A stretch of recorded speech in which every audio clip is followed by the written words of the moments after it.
For more than a century, our region has been the go-to place for federal research in fossil fuels. First, around making mining safer, later around burning coal more cleanly, and more recently around innovation in the drilling technologies that have made it possible to tap unconventional natural gas reserves in deep underground shale deposits. Our region is home to the National Energy Technology Laboratory, with operations near Pittsburgh and in Morgantown, West Virginia. And it's here that scientists and engineers are exploring ways to use fossil fuels more efficiently and with less impact on the environment. Recently, the Assistant Secretary for Fossil Fuels in the U.S. Department of Energy came here to talk with business leaders about the future of fossil energy.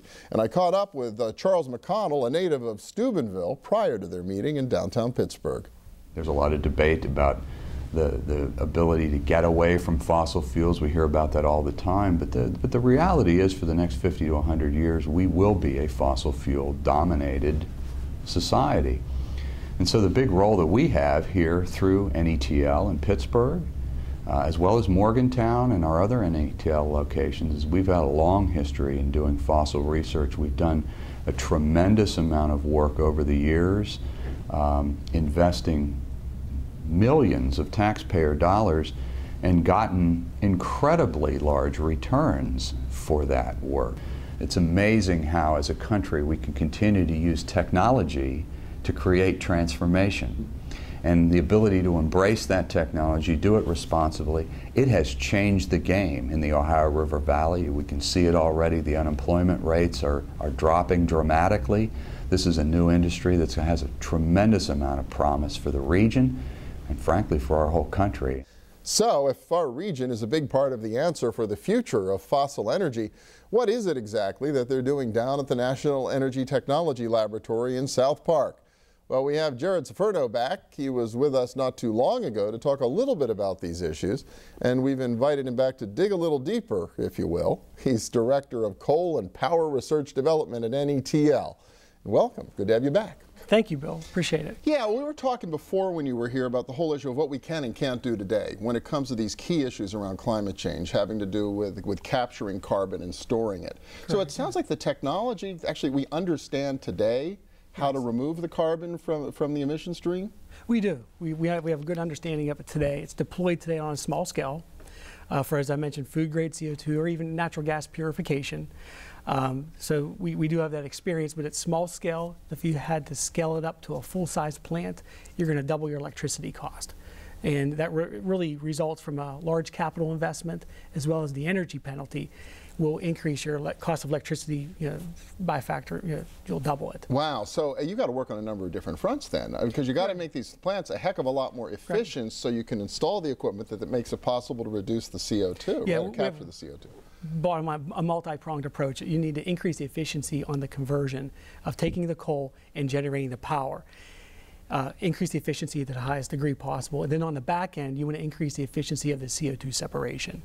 A couple different methods to do that are taking wet systems to scrub the CO2 out, new wet scrubbing solvents, new membrane systems where a membrane is selective. It leaves the nitrogen behind and separates the CO2 selectively, as well as solid sorbent compounds that will scrub the CO2. Wow. We've made a lot of progress, but these technologies have shown a lot of potential to take that energy penalty from, say, 30% down to 15%, to cut it in half. A lot of potential, as well as cutting the cost. Beginning to make the economics work. Well, let's talk about then what you do with it, assuming we can get to the point you can find a cost-effective way to deal with capturing the carbon. Where are we in terms of what we would do with all that carbon once it's captured?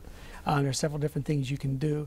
One thing is just store it for long-term storage, several miles under the ground, called carbon sequestration or just raw storage into saline formations where it's kind of a mixture of sand and stuff down there. It's very porous, and depending on the rock throughout the United States, different porosity levels. So that's for long-term storage. The other thing is you can use CO2 for enhanced oil recovery. Whatever abandoned oil plays or formations that are no longer producing, CO2 is a very effective fluid to flush out more oil to really produce 20–30% more from a given location. So NETL working really up and down across this whole the whole spectrum of things we're talking about? Correct. Anywhere from the coal conversion to increase efficiency to the efficiency in reducing the cost of capture, as well as downstream beyond the pipeline of storing it into the ground. We have a large research portfolio of really looking throughout the United States, or through our regional partnerships, there's 7 of them throughout the United States, of really assessing the rock formations that really can determine how much CO2 can be stored in a certain region of the United States, how far down, what does the porosity look like, as well as you want to look at the chemistry of it to see over what time frame, and do a lot of modeling to see will CO2 react with the rock formation for long-term storage. As well as, again, another, it's a niche market, is really EOR, enhanced oil recovery. Where are the oil plays in the United States? What location are they from the plants, and looking at a pipeline network most cost effectively. And that might be the first comers onto the market of maybe taking an advanced CO2 technology, matching it up with an enhanced oil recovery to really reduce the cost, especially on demonstration plants. You know, the first of a kind into the market. Do you think, technologically, getting a lot of the economics aside, it is going to be possible someday to have a zero-emission coal-fired power plant with competitive efficiency? Yeah, it is. We have pockets of R&D. For example, I'll give one example is if you take an advanced gasification plant and you put an advanced, say, a fuel cell on the back end, you're getting roughly 60% efficiency, net efficiency, with 99% CO2 capture, removal from the plant. Okay, now you just got to figure out how to scale it up to an industrial scale, right? Exactly, industrial scale. The pockets of technology are in different levels of development, and it's our role, we're trying to bring all the pieces together most cost effectively in an integrated system. Fascinating stuff. A lot of it happening right here in our region. Jared Ciferno from NETL. Thank you so much. Appreciate it. Yeah. Thank you very much. Appreciate it. And when we return, powering up the EQT Pittsburgh Three Rivers Regatta. Stay with us.